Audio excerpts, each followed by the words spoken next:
Bien, muy buenas noches con todos. Nuevamente es un gusto, un agrado poder compartir algunas ideas con vuestras personas.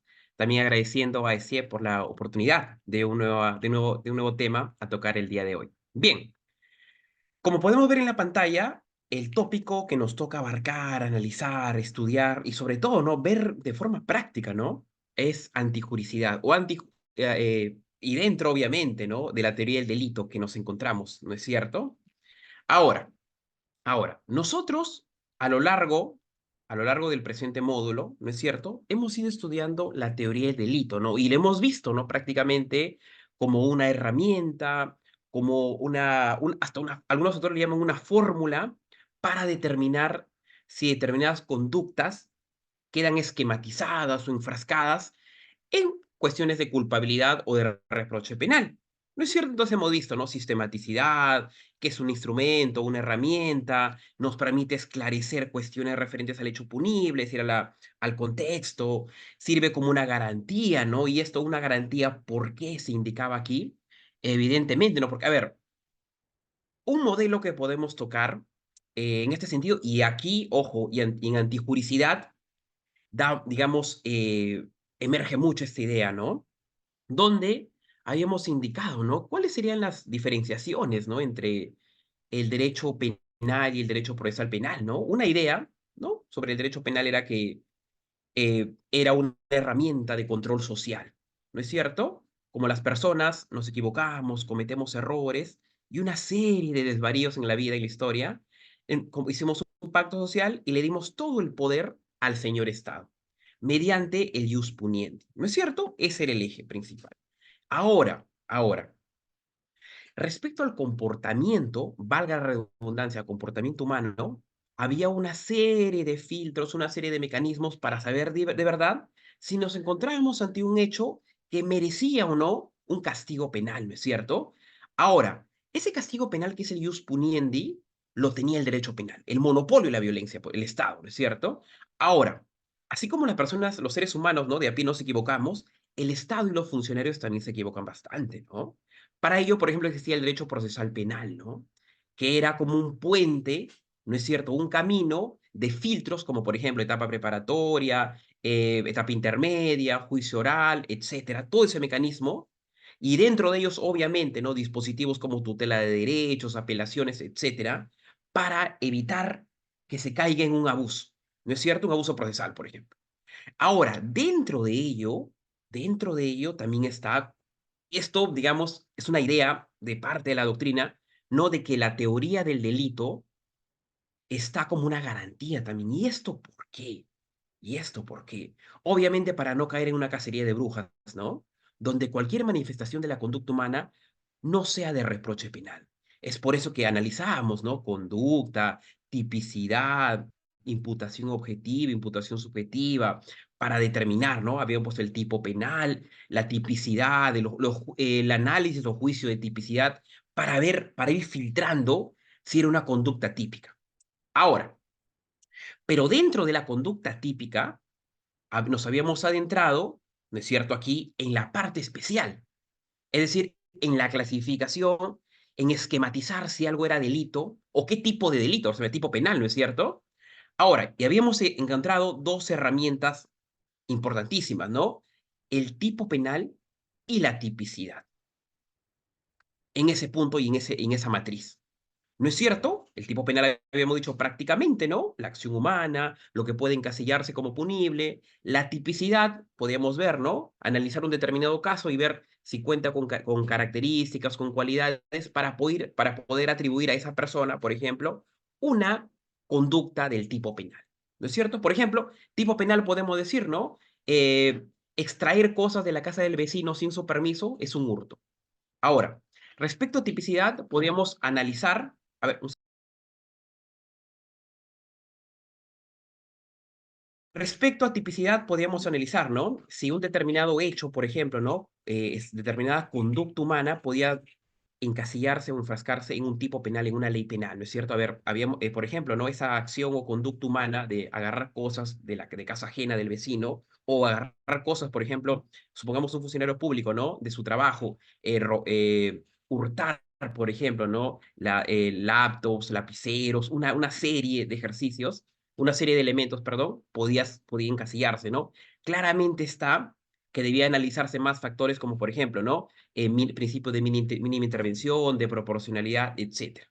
Ahora, pero todo ello, por ejemplo, ¿no? Se encasillaba estrictamente en la norma penal, ¿no? Y la pregunta viene aquí, ¿no? Si es que algo ya está correctamente tipificado, ¿qué necesidad sería de ir a un tercer filtro o a un tercer eslabón, ¿no? Que es la antijuricidad. Y acá viene el detalle importantísimo de la latencia que tiene esta antijuricidad. Podemos indicar que cuando algo está clasificado como típico, algo como está clasificado como típico, no todo queda ahí, sino que hay un tercer nivel, una tercera fase, un tercer filtro para poder indicar si tal conducta es merecible de reproche penal. Y en base a ello aparece la antijuricidad. Eso es, principalmente.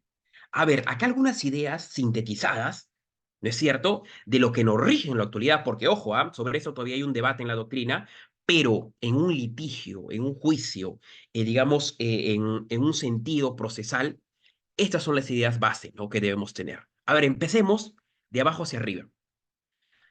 Conducta típica contraria al derecho. Primera idea. A ver, conducta típica contraria al derecho. Y desde ahí creo que ya parte una duda, ¿no?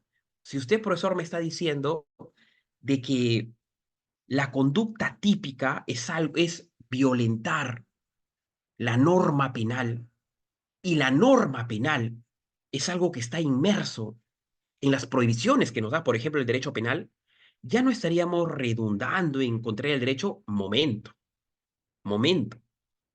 Ahora, momento importantísimo, ¿ah? Importantísimo. ¿Y esto por qué? ¿Y esto por qué? Una definición, por ejemplo, de la antijuricidad, podemos decir, ¿no? ¿De qué se encarga? A ver, analizar, estudiar, examinar la conducta típica que está en contra del ordenamiento jurídico. Repito, la antijuricidad es analizar una determinada conducta típica y esta conducta típica tiene que ser contraria al ordenamiento jurídico.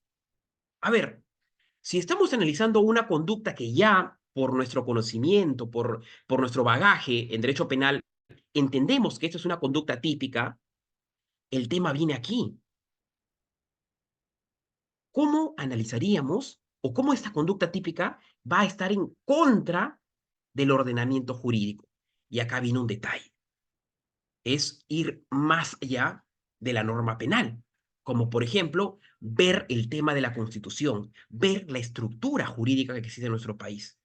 Y para ello está la antijuricidad, puntualmente, ¿no? A ver, pongámonos en un escenario, un tema de robo, por ejemplo, ¿no? Hay una tienda, ¿no? De primeros auxilios o una tienda, ¿no? De herramientas, ¿no? Y dentro de esa tienda hay un extintor.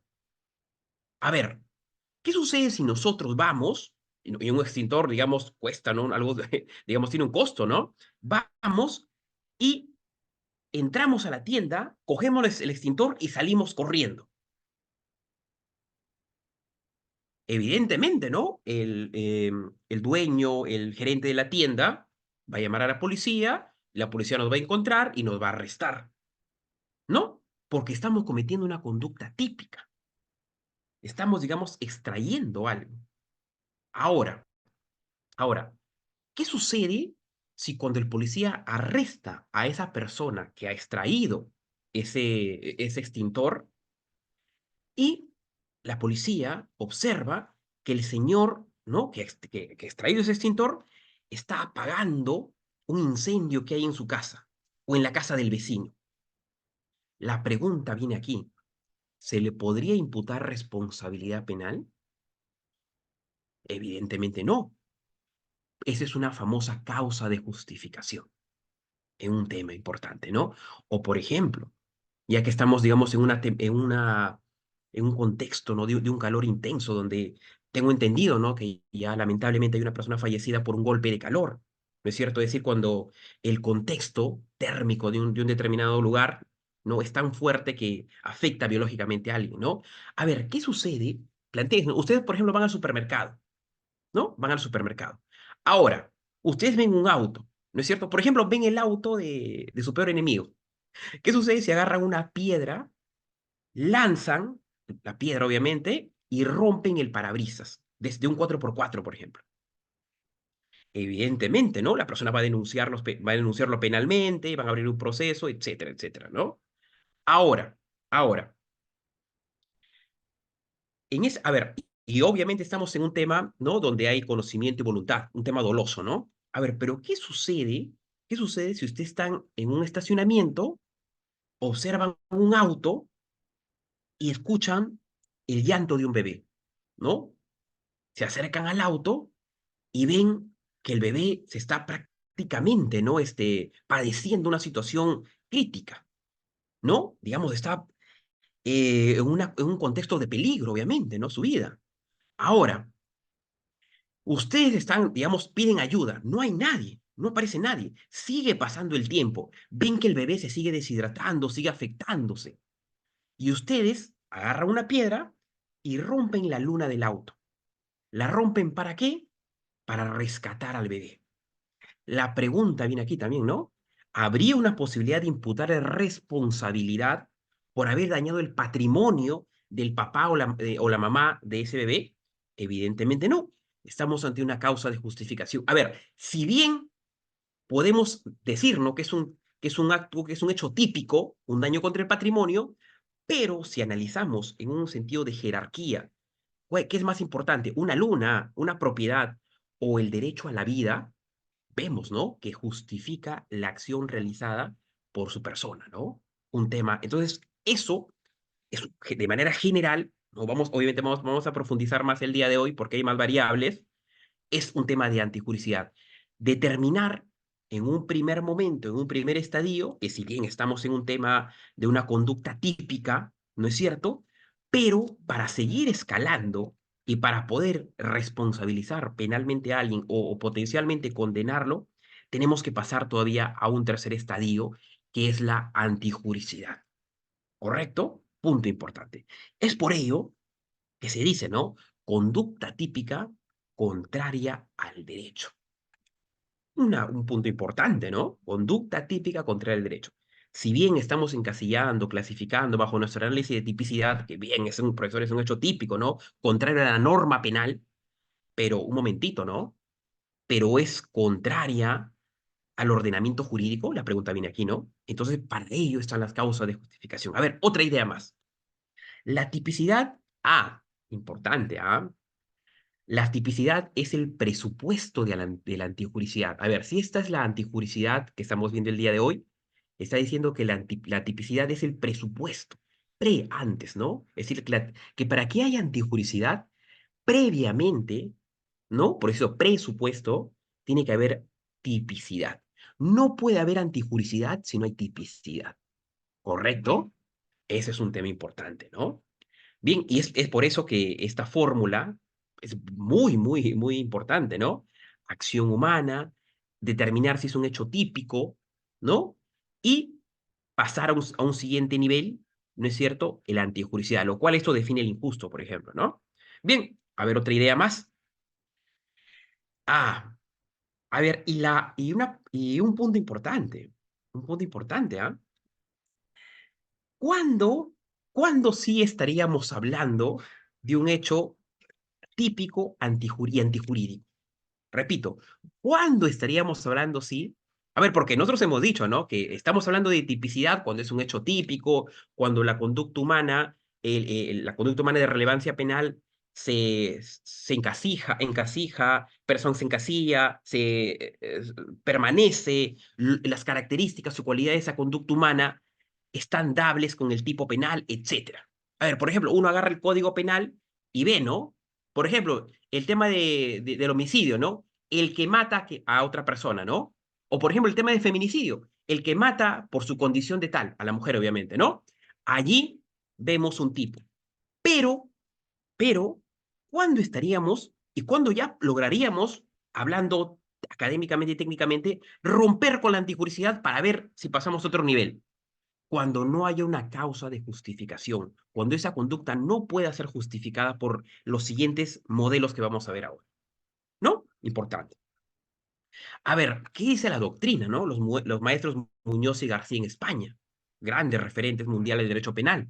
La antijuricidad expresa la contradicción entre la acción realizada y las exigencias del ordenamiento jurídico. Claro, porque para que una conducta tenga reproche penal, tiene que haber exigencia del ordenamiento jurídico, ¿no? A diferencia de lo que sucede con otras categorías de teoría del delito, obviamente se está refiriendo a acción, tipicidad, ¿no es cierto? La antijuricidad no es un término exclusivo, magnífico, no es un término exclusivo del derecho penal, sino que es un concepto válido para todo el ordenamiento. Ujú. Y era algo por lo que partíamos, ¿no? A ver, nosotros hemos dicho, si bien la tipicidad está dentro del sistema penal, la norma penal, pero la antijuricidad, como que ya no, ¿no? Tiene que ver con el ordenamiento jurídico de manera estructural. Ejemplo, la Constitución, determinados derechos fundamentales, etcétera, ¿no? Aquí. Es por ello que los profesores, los maestros Muñoz y García indican, ¿no? Que mientras, por ejemplo, la tipicidad es exclusivo del derecho penal, ¿no es cierto? Estas cositas son exclusivas del derecho penal, la antijuricidad ya no. Sino que, obviamente sí, a ver, la antijuricidad podemos decir que es parte del derecho penal, sí, pero no es el todo, ¿no es cierto? Sino que la antijuricidad va más allá. La anticuriosidad es válido para todo el ordenamiento, digamos, del ordenamiento jurídico de nuestro país, ¿no? Va más allá y es algo que nos toca determinar el día de hoy. ¿Correcto? Continuamos entonces. Ahora, respecto a la antijuricidad, podemos verlo en dos enfoques, ¿no? Podríamos decirlo de alguna manera. La antijuricidad en un sentido formal, ¿no es cierto? Y en un sentido material. A ver, y va muy de la mano con la conceptualización, ¿no? Cuando decimos que la antijuricidad va en un sentido formal, no podemos decir que nos estamos enfocando en la revisión del dispositivo legal. Repito, es la revisión del dispositivo legal. ¿Y con qué finalidad? Obviamente, para ver si se justifica la conducta penal, si hay una justificación de la conducta penal. Mientras que la antijuricidad material, ¿no es cierto? Podemos decirlo, entenderlo así grosso modo, como la conducta típica que lesiona o ha puesto en peligro el bien jurídico. Mientras en el lado formal vamos a analizar, vamos a ver si se justifica la conducta típica, en la antijuricidad material, ¿no? La conducta, tenemos que ver obviamente, ¿no? Si la conducta típica, obviamente, porque es un presupuesto, lesiona o ha puesto en peligro el bien jurídico. ¿No es cierto? Porque, ojo, porque, ojo, no solamente es, digamos, un desmedro al bien jurídico, sino también poner en peligro, ¿no? Evidentemente. Y es más, no es necesario que se resquebraje el bien jurídico, sino puede haber tema de tentativa, ¿no? En otro escenario, ¿no? Lo puede existir. Es muy, muy válido ver y analizar ese punto, ¿no? Es más, por ejemplo, en España, el maestro, ¿no? Molina Fernández nos dice, ¿no? En primer lugar, ¿no? La anticuriosidad surge como un concepto para expresar la ilicitud formal, dice ahí. Ujú. Dice que surge para expresar la ilicitud formal de un comportamiento por estar en contradicción con un orden jurídico dado, ¿no? Obviamente es la perspectiva formal del injusto como contrariedad al derecho, ¿no? Mientras que la antijuricidad material, ¿no es cierto? Y recapitulando y redundando probablemente en algunos conceptos, para entender la antijuricidad material, ¿no? Molina Fernández nos dice, ¿no? Sostiene que en este segundo supuesto se hace referencia a la lesividad material, no por eso antijuricidad material, porque se hace referencia ante la lesividad material de la acción para bienes protegidos. Obviamente, no es de la perspectiva del injusto como lesividad para bienes jurídicos, ¿no? Y si queremos una diferencia más para encasillar mejor la antijuricidad material, ¿no? Fundamentalmente, ¿no? Eso está constituido, formado, estructurado, ¿no? Por la relación de oposición, de contrarios, ¿no? Entre el hecho y la norma penal. un hecho contrario a una norma penal, ¿no es cierto? Y ojo, esto también, ¿no? Concretamente, ¿no? Sincréticamente podemos decir, ¿no? A la lesión del bien jurídico opuesta o el peligro que se ha lesionado, ¿no? Puntualmente, fundamentalmente, en esos puntos y en esos enfoques, ¿no? Ajá. En uno se va a dar la revisión legal, que es la formal, para ver si se justifica la conducta típica, y en la material, no, analizar si esa conducta típica ha lesionado o ha puesto en peligro el bien jurídico protegido, ¿no? Claramente ahí para analizar. Y si queremos circunscribir todo ello, evidente vemos, ¿no? Nos permite analizar si una conducta que en primer momento ha sido clasificado como típica desde el punto de vista penal, obviamente, vemos si también es antijurídica. Se tiene que analizar el carácter formal y material, ¿no? Si se encasilla en una conducta típica, podemos tomar el Código Penal, ¿no? La ley, y también si esa conducta típica ha lesionado, ¿no es cierto? Puntos importantes a tener en cuenta. Bien, entonces como estamos circunscribiendo la idea, la matriz en este punto, de que para seguir en la teoría del delito, para poder, hablando académicamente, obviamente, romper y pasar al tema de la culpabilidad, tenemos que cumplir con determinadas condiciones aquí. Y una determinada, y para afirmar, repito, para afirmar que algo es antijurídico, es cuando no tiene justificación, cuando esa conducta no puede ser justificada. Importante, ¿no? Cuando no puede ser justificada. ¿Justificada por qué? Bajo estos escenarios. Bajo estos escenarios. Y acá hay palabras, obviamente, ¿no? Que nos van a refrescar cosas que, si bien de manera indirecta la hemos escuchado, pero lo que genera acá la antijuricidad es ver en qué estadio o en qué escenario nos encontramos. Claramente en este punto y en esta matriz, ¿no es cierto? A ver, empezamos. Y, ¿no?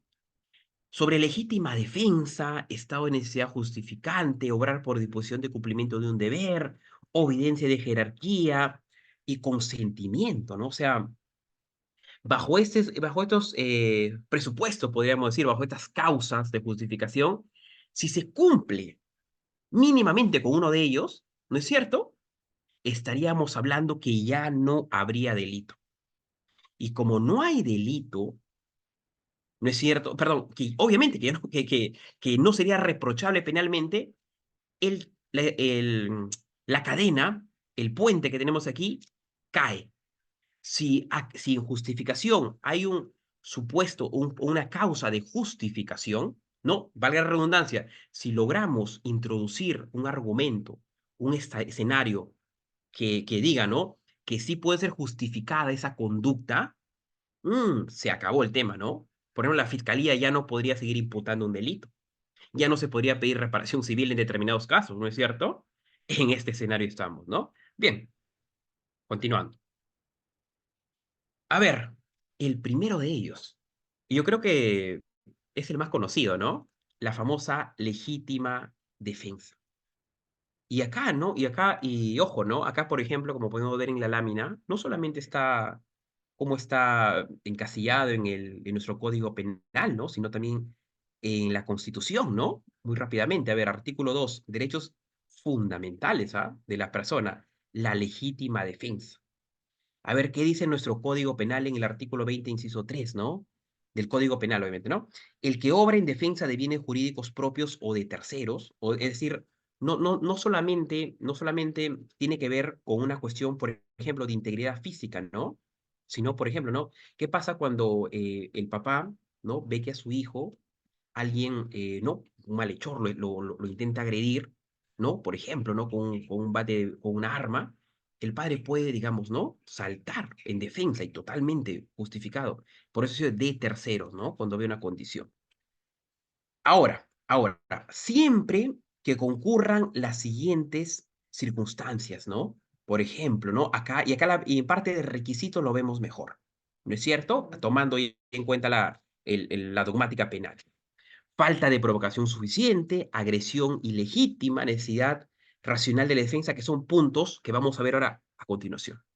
Una opinión más que, digamos, a mí considero muy valiosa, ¿no? Del doctor Zaffaroni es Causa de justificación que le asiste a toda persona que se encuentra frente a una agresión ilegítima, actual, ujú, actual e inminente, y que lo faculta a lesionar bienes jurídicos en respaldo propio o en favor de un tercero agredido ilegítimamente.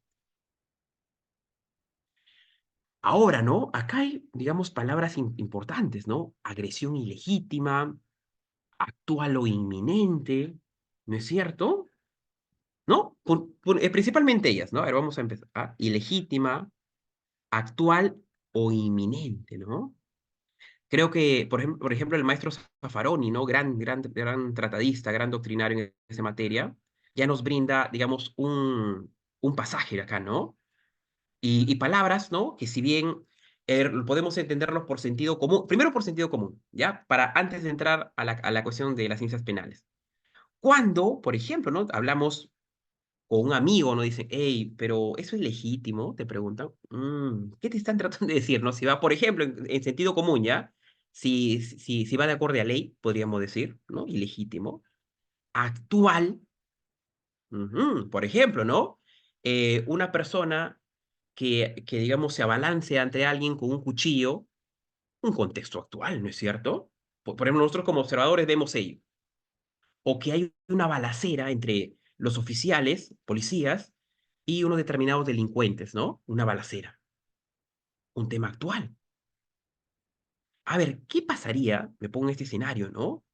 Si una persona va, agrede a alguien, ¿no? Por ejemplo, le logra realizar cortes en el brazo, ¿no es cierto?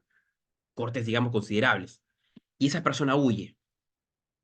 Y horas después, ¿no es cierto? La que en el primer momento fue una víctima, va con un cuchillo y apuñala a la persona. ¿Podríamos hablar de que es actual ahí?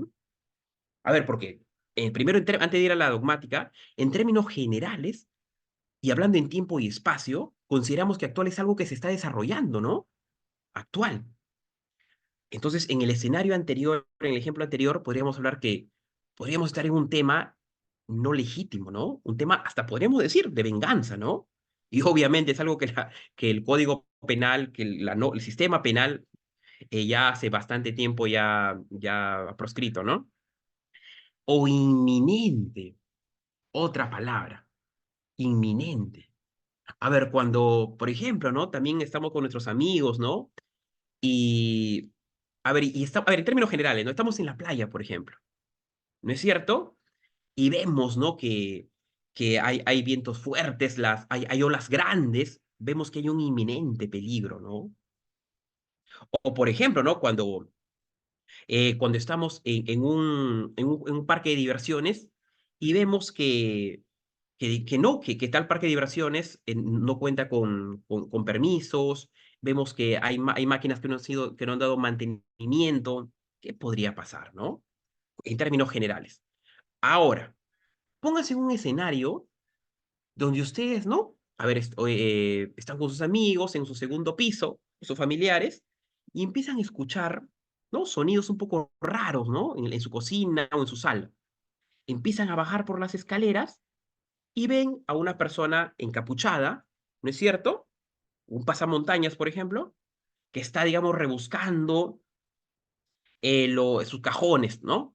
Ese malhechor se da cuenta y le apunta con un arma a ustedes. Obviamente, ¿no? O con un cuchillo trata de acercarse a ustedes.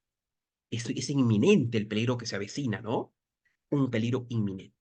Bien, cosas puntuales, ¿no? Y Zaffaroni, digamos, muy valiosa la conceptualización que nos brinda acá en su sentido, en su tratado de derecho penal, parte general, obviamente, ¿no? Bien, bien. Ahora. Entonces, ¿cómo? No, a ver, y como está en la Constitución y está también, ¿no? Establecido, ¿no? En nuestro Código Penal, podemos hablar, ¿no? Que la legítima defensa es un mecanismo, ¿no es cierto?, que nos permite salvaguardar nuestra integridad, por ejemplo, ¿no? Salvaguardar un escenario que potencialmente, inminentemente nos podría afectar. Ahora, es más, ¿no? También, si entendemos este punto, podemos decir que es un derecho del ciudadano, prácticamente, ¿no? Y que, ojo, que no solo cumple una función de protección de bienes jurídicos, ¿ah? Sino también de prevención general. ¿Y esto por qué lo podemos decir, no?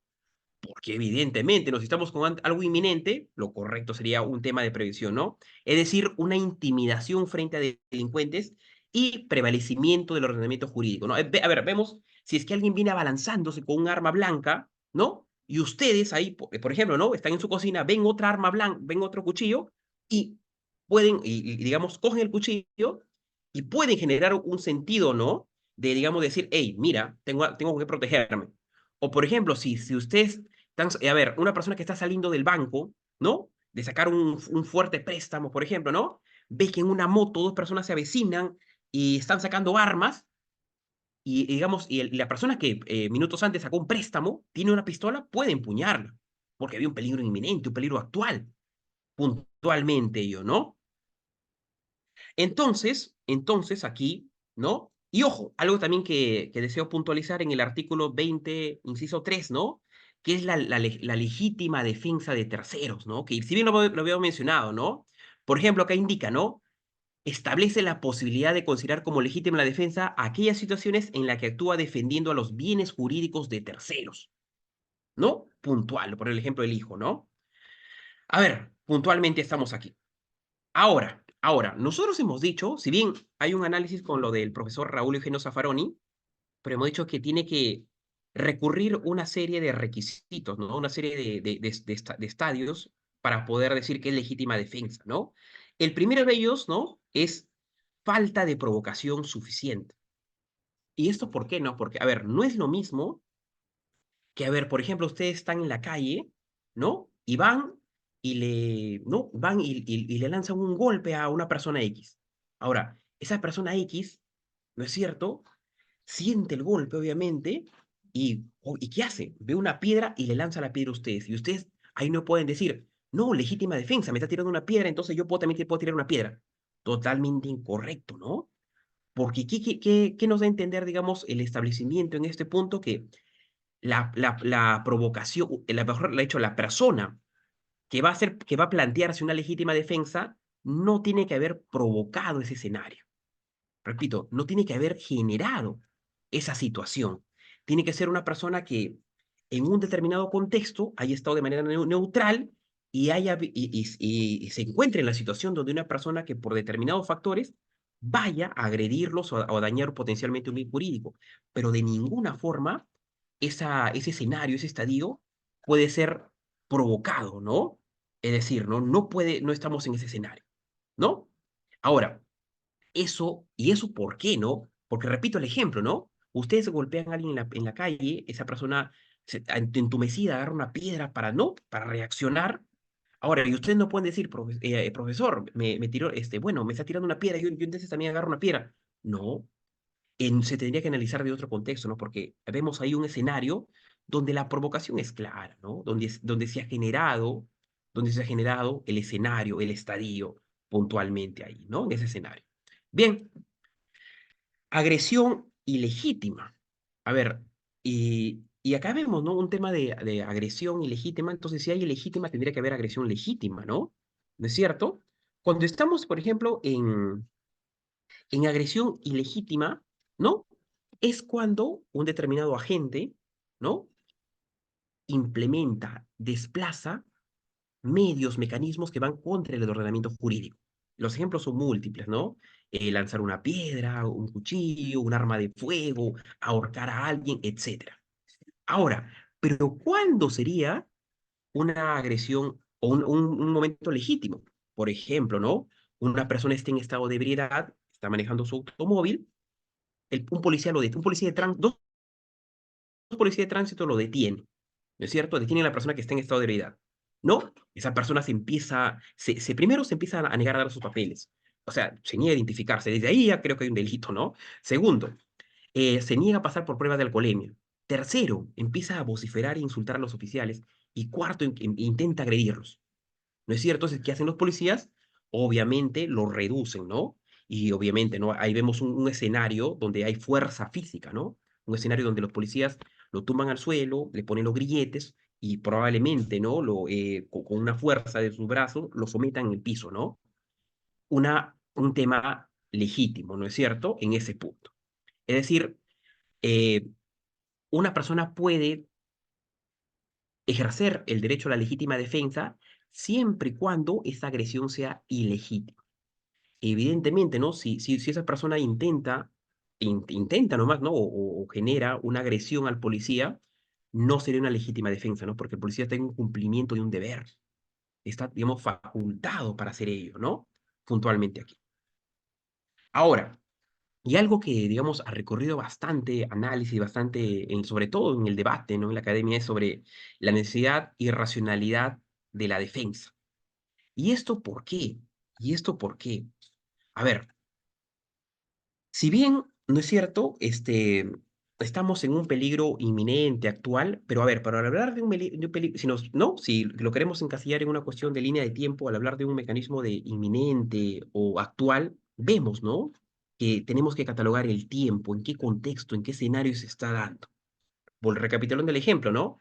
No es lo mismo, por ejemplo, ¿no? Que una persona genere cortes a alguien y que esa persona, digamos, vaya a su casa y la persona afectada, ¿qué tendría que hacer? Obviamente, recurrir a la policía, a la fiscalía, etcétera, ¿no? O en tema de feminicidio también, ¿no? Ahora, pero lo que no puede hacer esa persona es agarrar un cuchillo y dirigirse inmediatamente a la casa, romper la puerta y apuñalarla, ¿no?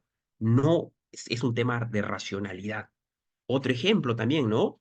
Supongamos que una persona, ¿no? Apunta con un arma a otra, le quita el dinero y esa persona empieza a correr con el dinero. Esa persona que ha sido víctima del robo agravado saca de su mochila una pistola y le dispara. No estaría en un tema de necesidad, ¿no? ¿Y eso por qué? Porque ya, como dice el maestro Zaffaroni, ¿no? Ya el peligro no es inminente, esa persona está huyendo. Ahora, uno podría decir, pero hay un factor clave, ¿no? Pero se está llevando el dinero. Ojo, es por ello que no todo lo típico es antijurídico, ¿no? Ojo. A ver, entonces, en ese escenario, en ese estadio, ¿no es cierto? El medio empleado, ¿no? Para impedir la agresión debe ser racional, ¿no es cierto? Necesario, obviamente, ¿no? Y seguro para repeler la acción del agresor. Palabras clave, ¿no? Repeler la acción del agresor.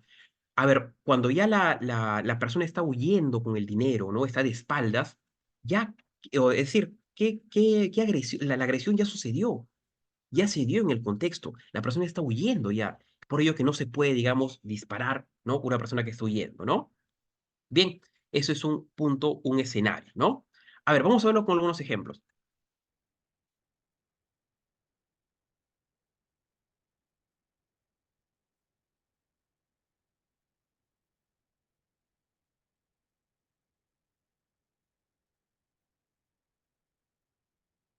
Bien, acá nos habíamos planteado, por ejemplo, ¿no? Que es algo que ya, digamos, hemos tocado de manera puntual, ¿no? De que qué sucede cuando una persona saca un arma, ¿no es cierto? Intenta, por ejemplo, un sicario, por ejemplo, ¿no? Atentar contra la vida de alguien, ahí nos encontramos, ¿no? En un peligro inminente, en un peligro actual, se dan las disposiciones, ¿no? Lo que hemos indicado aquí, ¿no? Ojo, aquí, por ejemplo, aquí, por ejemplo. De una agresión ilegítima, ¿cierto? Una agresión ilegítima. Obviamente, ¿no? El accionar de un sicario, por ejemplo, ¿no? Es una agresión totalmente contraria al ordenamiento jurídico. Cosa muy distinta si un policía, ¿no? En el mecanismo de sus funciones policiales, cumpliendo el protocolo, empuña un arma contra una persona. La cuestión viene ahí. Si un policía empuña un arma con una pistola, ¿la persona que está siendo apuntada puede sacar su arma y también apuntarla? Evidentemente no. Solo puede darse esta legítima defensa en actuaciones ilegítimas, puntualmente aquí. ¿No es cierto? A ver, otro escenario aquí también. Vemos un peligro actual inminente, ¿no? Una persona intenta apuñalar a alguien, la otra persona se defiende. ¿Cuándo estaríamos, no es cierto, en un tema donde no prima la racionalidad, donde no prima la necesidad, ¿no? La necesidad irracional de la defensa, ¿no? Cuando una persona, por ejemplo, vemos aquí, ¿no? Ya está huyendo, ¿no? Es más, por ejemplo, ¿no? Una persona ha intentado apuñalar a alguien, ¿no? Ha intentado apuñalar a esa persona y lo que hace la persona es sacar una pistola. Ahora, al sacar la pistola, el potencial delincuente, el malhechor, perdón, empieza a correr, porque bueno, ya el delito ya se cometió, ya no es potencial, es delito. Ya. Empieza a correr, ¿no? Es una tentativa. Ahora empieza a correr y está a varios metros, inclusive ya ha salido de su domicilio, está, digamos, a media cuadra ya de su domicilio. ¿Y qué hace la persona? Desde lo lejos, dispara el arma y lo asesina. Ya no habría una causa de justificación aquí, ¿no? Porque no ha sido un momento, un estadio necesario y racional, ¿no? Puntualmente. Ahora, sobre la falta de provocación suficiente, repito, ¿no? Ya lo que hemos puntualizado para que se genere esta legítima defensa, la persona que no, que potencialmente va a hacer ello, no ha tenido que haber provocado, no ha tenido que haber gestado, no ha tenido que haber configurado un momento para que la otra persona pueda accionar con uno, ¿no? Puntualmente. Legítima defensa. Bien.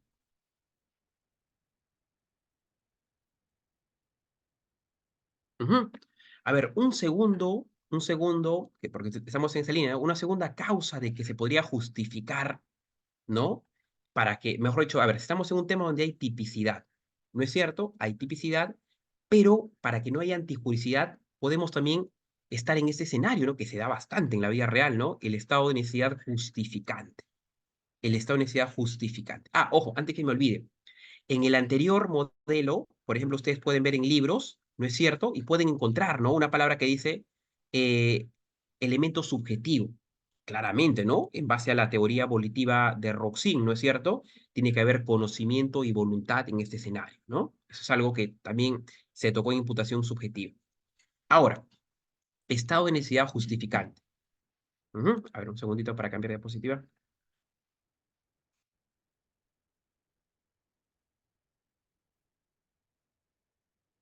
Bien, ahora se ve bien. Ya. Aquí, por ejemplo, ¿no? Aquí una idea para que se nos pueda quedar, ¿no? Ese tema a ser empleado en la vida es plantearnos en una escalera, ¿no? Y es más, ¿no? Es cuando uno estudia no solo derecho penal, ¿no? Sino cualquier rama del derecho, ¿no? Es más, desde introducción al derecho, ve que hay una jerarquía en los derechos. Ejemplo, ¿no? El derecho a la vida, el derecho a la libertad, el derecho a la recreación, el derecho, ¿no? Etcétera, muchos, está muy por encima, ¿no? Por ejemplo, el tema de la vida, a la propiedad, ¿no? Hablando de bienes jurídicos, ¿no? O el derecho a la libertad, ¿no? Está muy por encima. Ahora, es por ello que se emplea esa puntualización, ese bloque, para estar en este escenario, en este estadio, ¿no? Que es el estado de necesidad justificante, que puntualmente es cometer un mal, ¿no es cierto?, para evitar un mal mayor. Es decir, si bien, si bien se comete un hecho típico, pero ese hecho típico ha sido cometido para evitar una desgracia mayor. Repito, ¿no? Este es el daño que se está causando, pero se ha causado esto justificadamente para evitar que la desgracia sea mayor. Aquí, ¿no? Por eso dice cometer un mal para evitar un mal mayor. ¿No? Y obviamente acá esto aparece ante la colisión de bienes jurídicos de distinto valor. Es decir, colisión de bienes jurídicos, ¿no es cierto? Lo que indicamos, ¿no? Minutos antes, es decir, analizar si es que lo que se va a provocar con un hecho típico, ¿no es cierto?, está justificado para salvar un hecho mayor, ¿no es cierto? A ver, y aquí hay también una serie de requisitos, ¿no? Para poder cumplir esto. A ver, un segundo.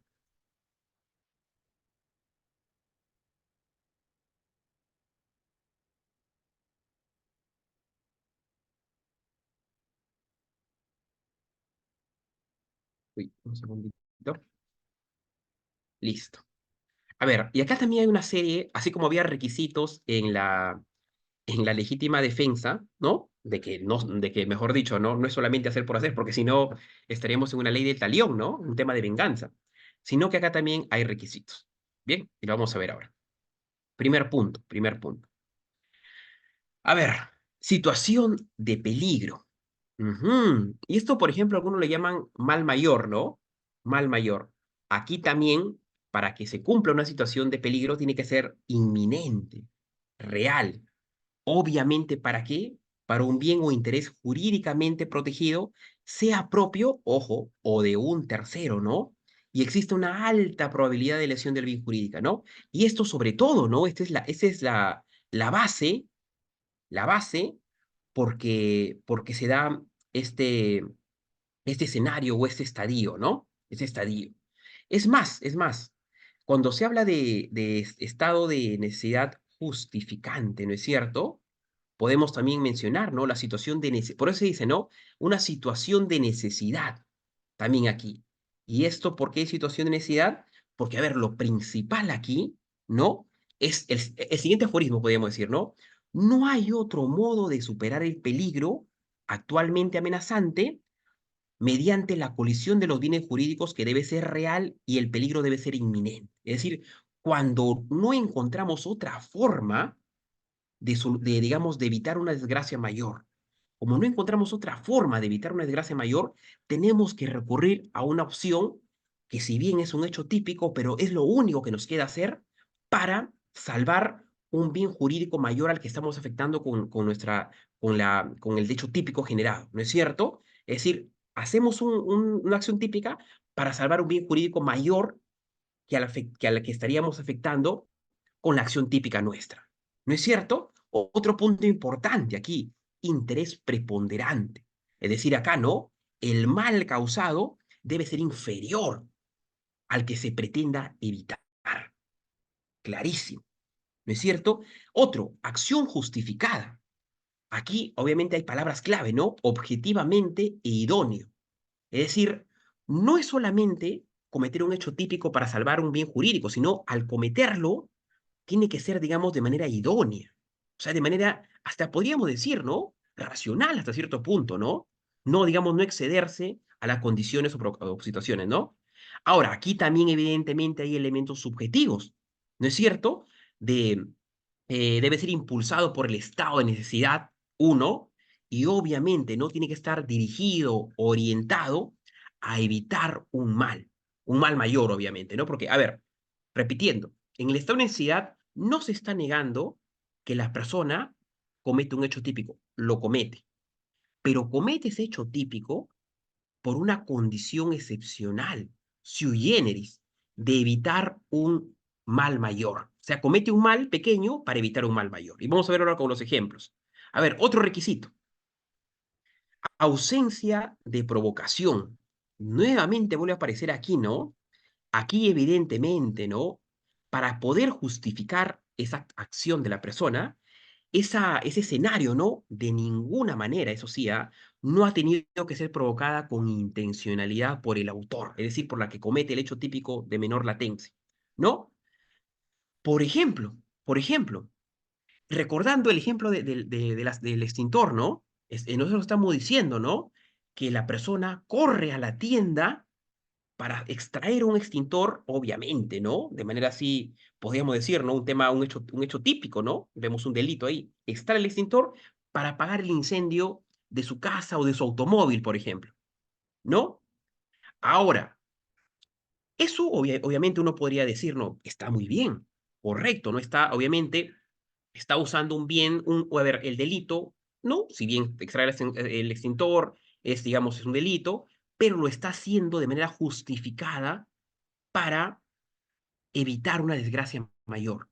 Ahora, cuando dice acá un requisito que la ausencia, no debe haber, tiene que existir ausencia de provocación, pero ¿qué sucede si después detectamos de que el incendio ha sido provocado por esa persona? Si esa misma persona ha prendido fuego a su auto, ha prendido fuego a su casa, ¿qué sucede, no? Y me puede decir, pero profesor, ¿eso puede suceder? Momento. Vamos a plantearnos en un escenario real. ¿Qué sucede si esa persona le ha prendido fuego a su casa y a su auto para cobrar el seguro?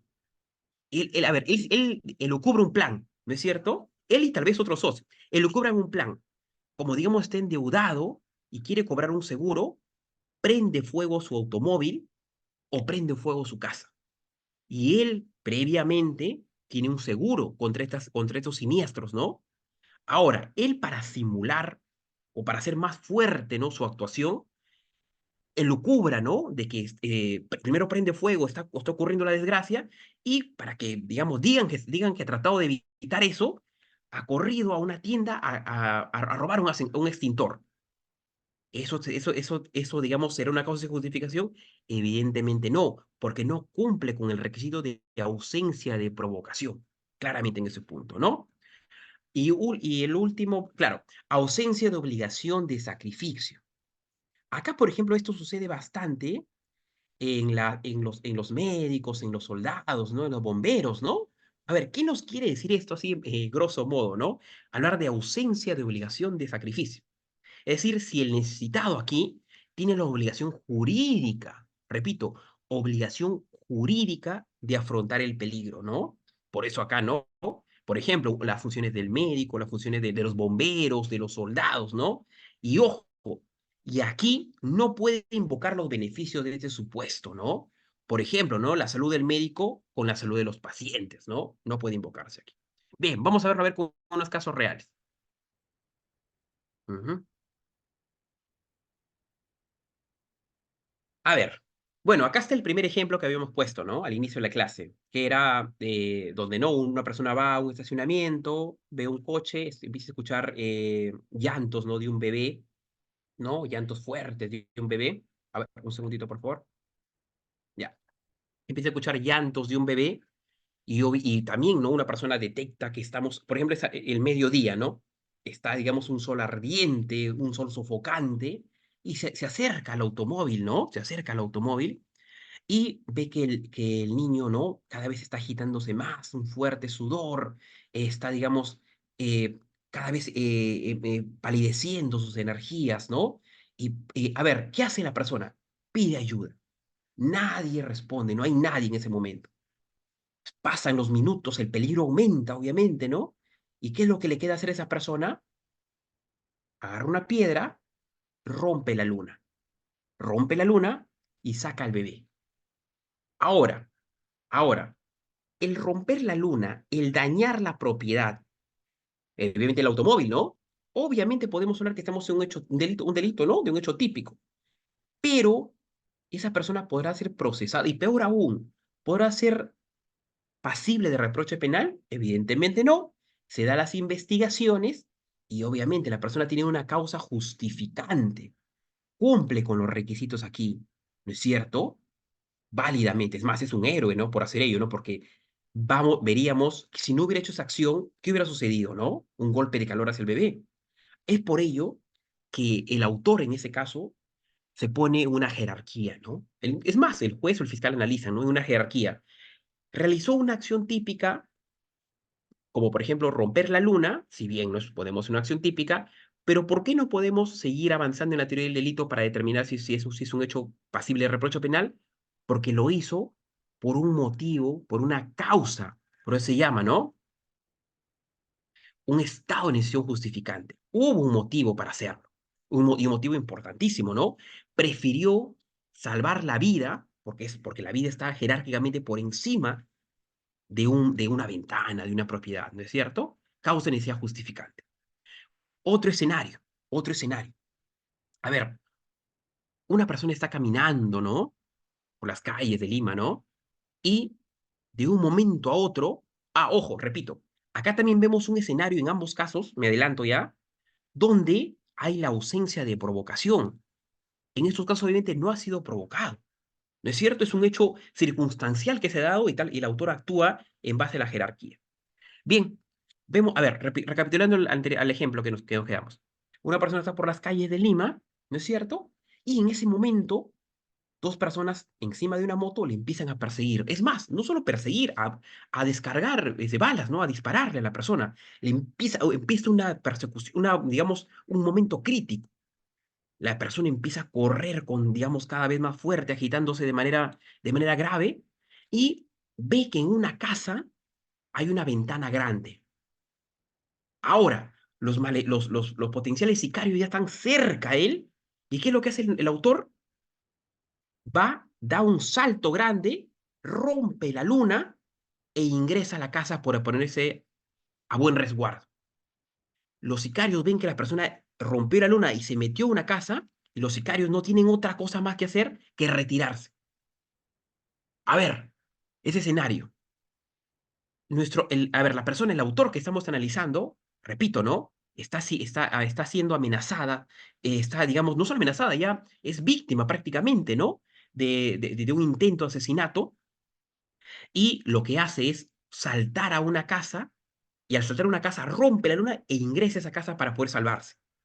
Los sicarios, como ven que su plan falló, huyen. Ahora, al analizar ese contexto, ¿no es cierto? Por ejemplo, el propietario de esa casa, la fiscalía, un juez, ¿podría determinar que imputarle alguna responsabilidad? Evidentemente no. Si bien, a ver, supongamos que rompió una luna carísima, ¿no? Digamos, una luna, digamos, con decoración, etcétera. Rompió la luna. Pero ¿cuál fue el contexto? ¿Hubo una causa de necesidad, un estado de necesidad justificante? Por supuesto. ¿Qué es lo que hizo el autor? Prefirió romper una luna de una casa a perder la vida por unos sicarios.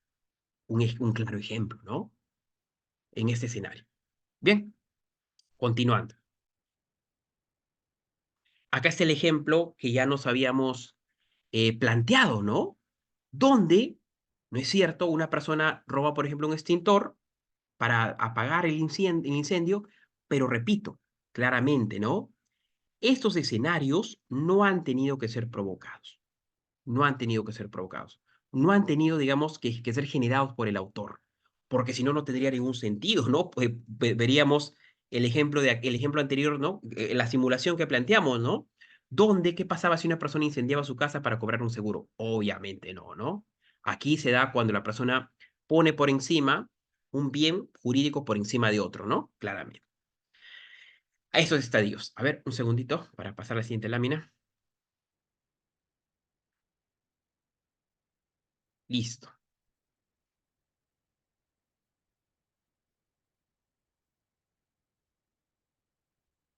Ahora, y esto es algo que también se debate mucho, ¿no? Se debate mucho, se debate mucho. Es el tema de obrar por disposición de la ley en el cumplimiento de un deber o en el ejercicio legítimo de un derecho, oficio o cargo.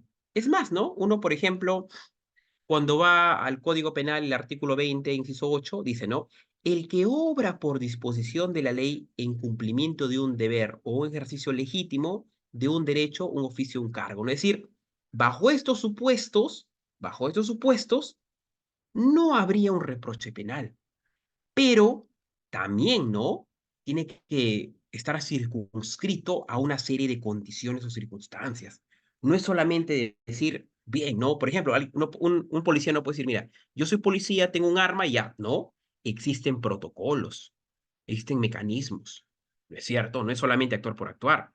Existen los protocolos, existe, digamos, un análisis previo, un plan para intervenir, para hacer una intervención tiene que haber un planteamiento, un estudio previo de ello, ¿no? No es solamente obrar por obrar, ¿no? A ver, un segundito. Por ejemplo, ¿no? A ver, entre las circunstancias claves, obrar por disposición de la ley. Aquí, evidentemente, ¿no? La herramienta matriz fuerte es el derecho, ¿no?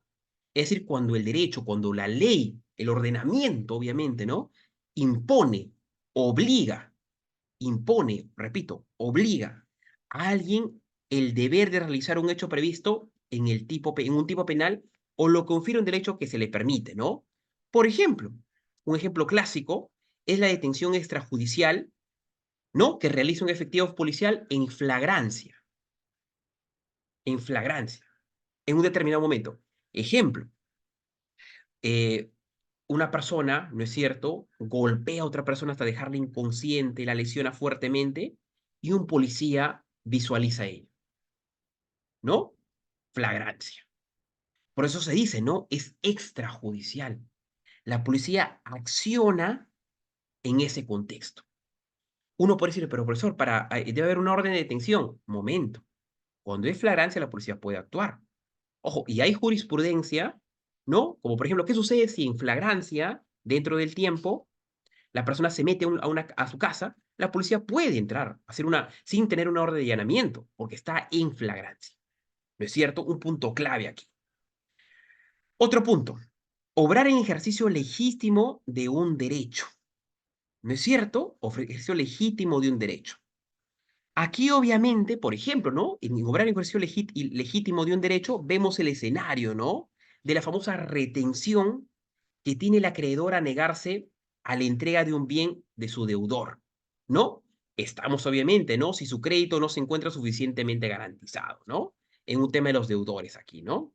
Obviamente aquí, este tipo de ejercicio, en obrar con ejercicio legítimo de un derecho, el ejercicio del derecho debe encontrarse, ¿no? Dentro de los límites, para que no deriven algo ilegítimo o arbitrario, ¿no? En este punto, fundamentalmente. Es un escenario que también se da, ¿no? En el tema de la retención, en tema de acreedores, ¿no? Otro punto, a ver, ejercicio de un oficio o cargo. Ujú. Ejercicio de un oficio o cargo. Por ejemplo, ¿no? Acá hay un clásico modelo, ¿no? Donde un especialista legal, por ejemplo, ¿no? Que está, ¿no? En plena diligencia, ¿no? Por ejemplo, diligencia de un embargo, ¿no? O en ejercicio de su cargo, ¿no? Y afecta bienes que son inembargables, ¿no? En este escenario, ¿no? Es decir, aquí no basta con incoar un deber de función para justificar un acto, ¿no? Sino que se requiere que el autor, al analizar, ¿no? Realice la conducta dentro de los límites del derecho, ¿no es cierto? Si se extralimita, si va más allá de sus funciones, un delito, obviamente. No hay justificación, obviamente, ¿no? Es por eso, ¿no? Que el especialista tiene que estar dentro de los límites. No puede, si se va a embargar algo, tiene que estar dentro de los límites, ¿no es cierto? No debe ir más allá. Porque si va más allá, obviamente ya no hay una clase de justificación, ¿no? En ese punto. Ujú. A ver, continuamos. Es por eso que, a ver, la palabra clave acá es cumplimiento de un deber. Cumplimiento de deber. Pero, repito, bajo determinados mecanismos o protocolos establecidos, ¿no? En nuestro marco, en nuestro ordenamiento, ¿no? Prácticamente dado, ¿no? Bien, tercer escenario. Cuarto escenario, consentimiento. Ujú. A ver, por estudios, a ver, por cultura general, ¿no? Uno puede decir, ¿no? Consentimiento es cuando la otra persona está de acuerdo, ¿no? Por estudios generales, ¿no? Y si, digamos, uno escarba más allá, ¿no? Analiza un poco más allá, puede decir, ¿no? Cuando existe una manifiesta voluntad, ¿no? Cuando existe, digamos, y cuando la persona está en un estadio físico y mental, ¿no? Idóneo, ¿no es cierto? Un tema de consentimiento. Es más, en este estadio, ¿no? El artículo 20, inciso 10, indica, ¿no? El que actúa con el consentimiento válido del titular de un bien jurídico de libre disposición. Es un supuesto, un escenario, ¿no es cierto?, de causa de justificación. Aquí. Pero esto también requiere una serie de requisitos, condiciones, cualidades, ¿no? No es solamente que ya es consentimiento puro y duro, ¿no? Sino que necesita, digamos, una justificación, podríamos decirlo claramente, ¿no? A ver, un segundo. Ya. Una justificación. A ver, a ver. Es por ello que plantea los siguientes requisitos o los siguientes escenarios, ¿no? Vemos aquí. A ver, y estos escenarios que vemos aquí, ¿no? Que es suficiente capacidad natural de discernimiento, es decir, que digamos que tenga un razonamiento válido, voluntad, etcétera. Esto se da, ¿no? Porque no será posible en delitos contra bienes jurídicos universales o delitos contra la colectividad. ¿Por qué dice voluntad manifiesta? Se está refiriendo a una sola persona. Y cuando es una sola persona, valga la redundancia, estamos en un escenario donde es lo contrario a bienes jurídicos universales o temas colectivos, ¿no? ¿Por qué? A ver, porque repito, el consentimiento es propio, es la manifestación de la voluntad de una persona, no de un colectivo, no para analizar bienes jurídicos universales, ¿no? De un común denominador, sino un tema individualizado. ¿No es cierto? Es por esto que acá esto opera, analiza, ¿no? Hechos punibles contra el individuo, ojo, pero salvo su vida, ¿ah? Salvo su vida en este momento, en este escenario, ¿no? A ver, es por ello que nos plantean los siguientes escenarios, los siguientes momentos, ¿no? Uno, suficiente. capacidad natural de discernimiento. Suficiente capacidad natural de discernimiento. Discernimiento, ¿no? Aquí, evidente, lo que se pide para estar en este estado de justificación, ¿no? Que el sujeto debe poseer, debe tener la capacidad para, ¿no? Para formular, estructurar, perdón, renunciar a algo. Pero para renunciar a algo tiene que estar, digamos, en sus cabales, como alguien dice, ¿no? Es decir, ¿en base a qué? En un menor o en un inimputable, es decir, en un menor de edad o en un inimputable, qué sé yo, no menor de 18 años, en una persona con alteraciones mentales, con esquizofrenia, paranoia, no se puede estar en este escenario, ¿no? No posee capacidad. Por ejemplo, a ver, a una persona con esquizofrenia, ¿se podría determinar que tiene discernimiento? Evidentemente no. El sistema penal indica, no solo el sistema penal, sino el ordenamiento en general, ¿no? Es que no hay la capacidad. Es por eso que cuando está en un escenario, ¿no? De como interdicto, no se puede esos puntos, ¿no? Entonces aquí es inválido para excluir la antijuricidad. Es decir, una persona que digamos, no se encuentra en esa situación, no podría ser usada como justificación, ¿no? Porque no se encuentra en una capacidad de discernimiento, ¿no es cierto? Bien, el otro punto es voluntad. La voluntad debe manifestarte de... Claro. Es más, ¿no? Y haciendo una analogía, ¿no? Yéndonos un poco civil, a ver, cuando se pregunta, ¿no? ¿Qué es el acto jurídico? ¿No? Y incluso, tanto por la doctrina o en el código, dice, ¿no? Es la manifestación de la voluntad destinada a crear, regular, modificar o extinguir relaciones jurídicas entre dos o más personas. Acto jurídico. Ahora, la voluntad de manifestarse en manera expresa. Y, uno es voluntad de manifestarse, ¿no? Hasta ahí, digamos, tenemos una idea, ¿no? Pero cuando dice, ¿no? De manera expresa, ¿no es cierto? A ver, en otras áreas del derecho, ¿no es cierto? Se estudia, ¿no? Por ejemplo, dice, ¿no? Que la manifestación puede ser tácita o presunta en otros ámbitos del derecho. Eso de ahí no puede darse en este escenario. ¿Y esto por qué? Porque estamos en una situación para analizar el delito, para analizar si de verdad, si expresamente hay una causa de justificación. ¿Y por qué medio se debe dar esto, esta voluntad de manifestarse expresamente? ¿Qué dice la doctrina? ¿Qué es el marco? Tiene que ser escrita u oral. No se puede de manera tácita o presunta. Bloquea nuestro sistema. Y se entiende por qué, ¿no? Porque estamos en una situación sui generis, ¿no? De analizar la teoría del delito. Bien, otro escenario, otro escenario, importante, ¿no? Importante. Ahora, cuando una persona, digamos, está de acuerdo en algo, digamos, renuncia a algo, etcétera, una serie, ¿no? Eso tiene que ser con anterioridad. Es decir, antes que suceda la situación, antes de tiene que la persona, por eso se llama discernimiento, porque se entiende que lo está haciendo antes. Es decir, tiene que ser con anterioridad, ¿no? Ese consentimiento que da el autor tiene que ser con anterioridad, no puede ser con posterioridad, porque obviamente, ¿no? Ya desvirtuaría el modelo, ¿no es cierto? Es más, ¿no? Entraría en total colisión con que sea de manera expresa, ¿no? Totalmente colisión. Punto importante, ¿no? Otro bloque es la coacción, el error, el engaño, ¿no? Cancelan el consentimiento. ¿No es cierto? ¿Y esto por qué? Y esto porque, repito, la coacción, el error y el engaño.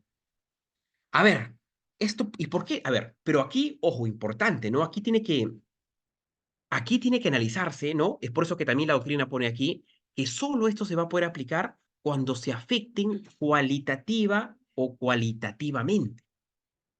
¿Y esto qué quiere decir, no? Es decir, que tengan la potencialidad, la capacidad necesaria para invalidar la manifestación de la voluntad. A ver, cuando se habla de manifestación de la voluntad, ¿no es cierto? Estamos en un escenario donde, a ver, podemos decirlo de manera coloquial, ¿no? En un contexto de verdades. Para que una persona pueda, digamos, manifestar expresamente algo, tiene que estar, uno, discernir, pero de acuerdo a un escenario real. no en base al error, y peor aún, ¿no? No en base a la coacción. Se podría hablar de una manifestación de voluntad en base, digamos, a una amenaza con una pistola, a poner una bomba en la casa, a secuestrar a él o a sus hijos, a botarlo de algún lugar. No, obviamente, ¿no? Eso totalmente cancela el consentimiento, cancela la manifestación expresa, puntualmente aquí. Bien, esos son los 4 supuestos que se generan, que se dan para catalogar el tema de antijuricidad. A ver, una breve recapitulación, ya que tenemos tiempo. Ujú. A ver, a ver. Nosotros, a ver, y ojo, ya conociendo los supuestos, ¿no? Ya conociendo los supuestos de la teoría del delito. Nosotros habíamos dicho, ¿no? Que tiene que ser una acción humana, pero ojo, la acción humana tiene que pasar por una serie de filtros, una serie de eslabones, un puente, ¿no? Metafóricamente hablando. Primero tenemos que analizar la tipicidad, ¿no es cierto? Ahora, es por eso que acá se delimita como parte especial para ver cuál es el tipo penal, ¿no es cierto? Analizar la ley penal, ver si esa conducta humana recoge con la tipicidad, ¿no? Las características encajan en el tipo penal, encajan en la descripción del tipo penal, ¿no es cierto? Ahora, si vemos este punto, hasta aquí, ¿no es cierto? Podemos hablar de algo estrictamente circunscrito en las ciencias penales, ¿no? Pero ahora, ¿qué sucede ¿qué sucede, no es cierto?, cuando existe razones de justificación en el campo jurídico? Se va a un tema de antijuricidad. Es decir, para poder romper, hablando académicamente, para poder romper ese escenario y pasar al siguiente, tenemos que determinar que no pueda ser justificada esa conducta y ese hecho típico. Que ese hecho típico no tenga una justificación, un medio para decir, no, esto no es antijurídico porque está justificado por estos motivos, ¿no? Entonces, es aquí donde entra el tema de antijuricidad, antijuricidad, ¿no? Un punto matriz, un punto importante. Y esto, obviamente, ¿no? Nos aparece en la vida diaria, en la vida. Es por eso que una persona cuando revisa un caso penal, ¿no? Y empieza a delimitarse, ¿no? La persona dice, tal, tal, tal, no, pero puede decir, pero profesor, esto está en el Código Penal, está tipificado. ¿Por qué? ¿Por qué el fiscal desiste? ¿O por qué está, digamos, el juez la declaró? Momento, será motivo de que si la parte, la defensa técnica, ha podido alegar, ha podido argumentar que ha habido una justificación para poder destruir el camino de la teoría del delito, ¿no es cierto? ¿Y qué justificaciones, estimados estudiantes? Las que tenemos en este bagaje, en este escenario, en este estadio. ¿No es cierto? Legítima defensa, estado de necesidad justificante, obrar por disposición de la ley o cumplimiento de un deber o ejercicio legítimo de un derecho, oficio o cargo, obediencia o jerarquía, etcétera. Consentimiento también, obviamente, ¿no? Tiene que estar aquí. A ver, en base a ello, de cumplir, repito, con una de ellas, basta de cumplir con una de ellas, ya nuestra teoría del delito quedaría, digamos, en un momento neutralizado, ¿no? Esa acción humana, esa conducta humana que está siendo analizado para ver si es punible o no, reproche penal, si bien logró romper la tipicidad, logró pasar este filtro, pero aquí vemos que, momento, pasó algo, ¿no? Pasó algo. Ahora, ahora, me pueden preguntar, ¿no? Pero, ¿qué pasa, profesor, si logra pasar el tema de antijuricidad? Un filtro más, culpabilidad, que también tiene otros presupuestos, otros escenarios que vamos a ver más adelante, pero digamos, para que nos quede claro, ¿no es cierto? Es ver ello, ¿no? De que aquí se estudia si se justifica o no ese hecho típico. En la tipicidad se estudia si ese comportamiento humano puede ser enfrascado, puede ser encasillado, cumple con las características de la ley o del tipo penal, ¿no es cierto? Una persona, por ejemplo, ¿no? Roba un banco, vemos si cumple o no. A ver, muy rápidamente, una persona agarra un arma, va al banco, apunta a la seguridad, lo reduce, apunta a los cajeros, empieza a extraer el dinero, ¿no es cierto? A ver, cumple un hecho típico. ¿Eso se podrá justificar? ¿Tendrá causa de justificación? Evidentemente no. Evidentemente no, ¿no es cierto? ¿Por qué? Porque esa persona lo ha hecho obviamente con un interés totalmente perverso, ¿no? En ese escenario. Ujú. A ese punto. Bien, hasta ahí, estimados estudiantes, ¿alguna pregunta, alguna consulta?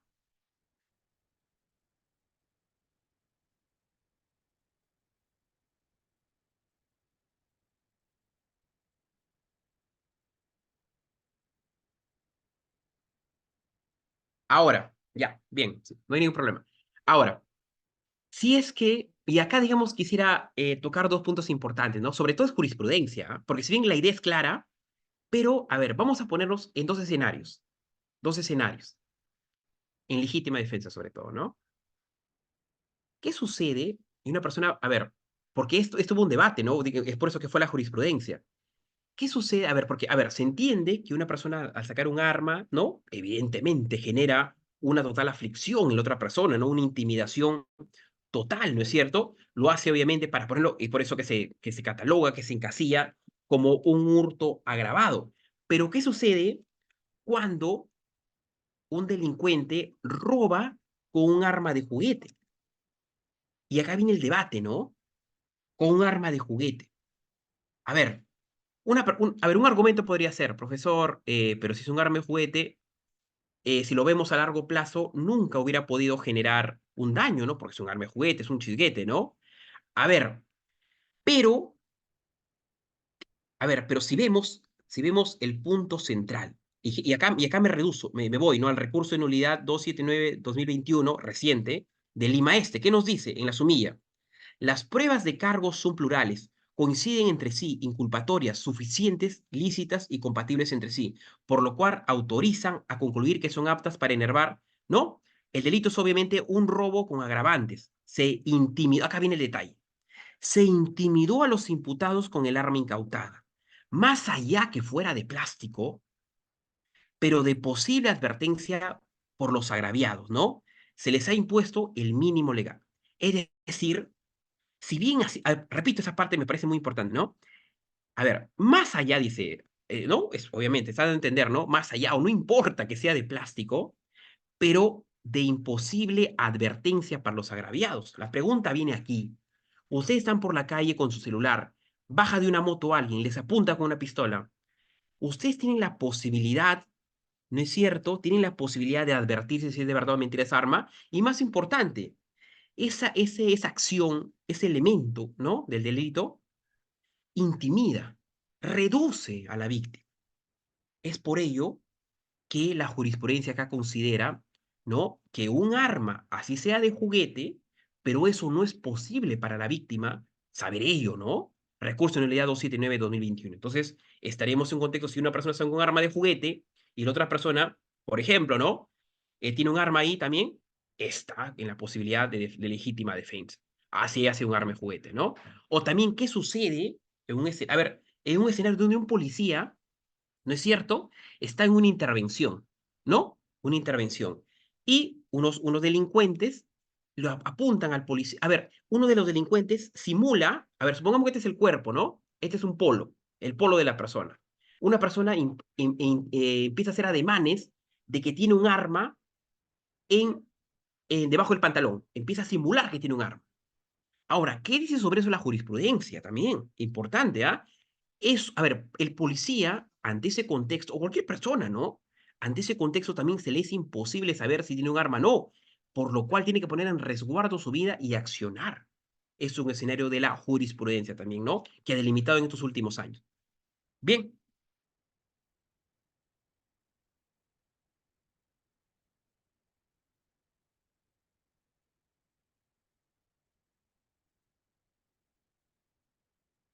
bien, a ver, otra diapositiva.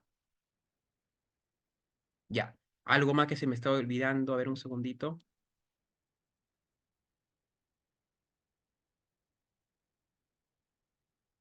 Acá, por ejemplo, algo que me estoy olvidando algo importantísimo.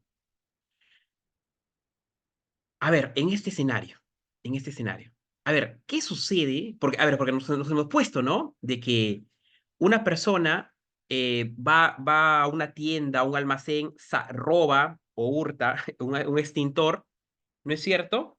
Y al hacer ello, ¿no? Ya se está catalogando como un hecho típico, ¿no? pero se justifica. La pregunta viene aquí. La pregunta viene aquí. ¿Qué sucedería si el que ha hecho ello, si el que ha hecho eso, perdón, ha sido el esposo de la señora? Ha sido el esposo de la señora. Aquí, evidentemente, en el caso tiene que analizarse, ¿no? Tiene que analizarse. Si la señora tiene dos posibilidades. Uno, de saber que ha sido su esposo y sabiendo que ha sido su esposo, hace ello, o de no saber. ¿No es cierto? Supongamos que la señora viene de trabajar y se encuentra, ¿no? Evidentemente, ¿no? Una emoción fuerte, un shock fuerte, y actúa de manera, ¿no? Pero si, digamos, el esposo ha hecho ello para cobrar el seguro, es más, la señora tiene conocimiento de ello y permite ello, ya no sería un deseo justificante, ¿no? Un punto claro y dable ahí, ¿no? Bien, esos son algunos escenarios en el tema de antijuricidad.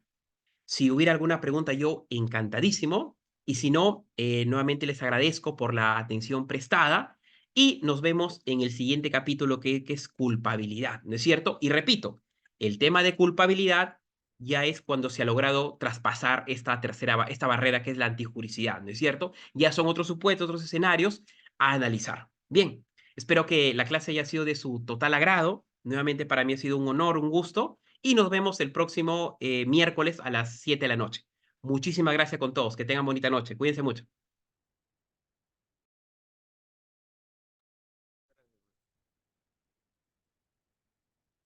Muchas gracias, profesor.